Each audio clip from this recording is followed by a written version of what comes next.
Here's a $1,200 maintenance hair appointment. So here's my client's natural hair. You can see it's pretty dark underneath. It's very warm. So what we're gonna do first is tackle her color.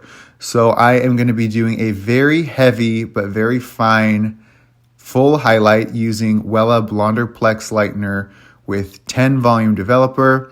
And in between all of those highlights, I'm using Illumina color, also by Wella Professional, of course, in a very, very, very ashy level 7. So after that, all processed at room temperature. You can see her highlights are nice and bright. I'm going in with a root shadow to blend in the root into those highlights and make it nice and soft. Now that her color is all done, we're gonna tackle her extensions. So you can see these are all her K-tips that I removed and re-bonded with some fresh keratin. And then I just cut those back down into the size strands that I wanna work with, and then start reinstalling those into her head.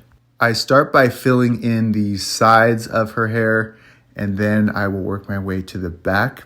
And as you can see, cutting those bonds down really, really small and always rolling under rather than over, because that way her natural hair is wrapped on the outside of each one of those bonds, and it just makes everything look much more seamless.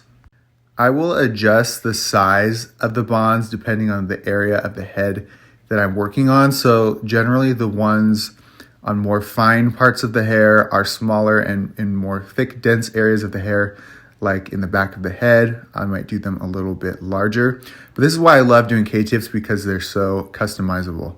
And as you can see, I am reusing all her hair, which is why the cost is so much lower than some of the other videos y'all might see me do where I'm using new hair.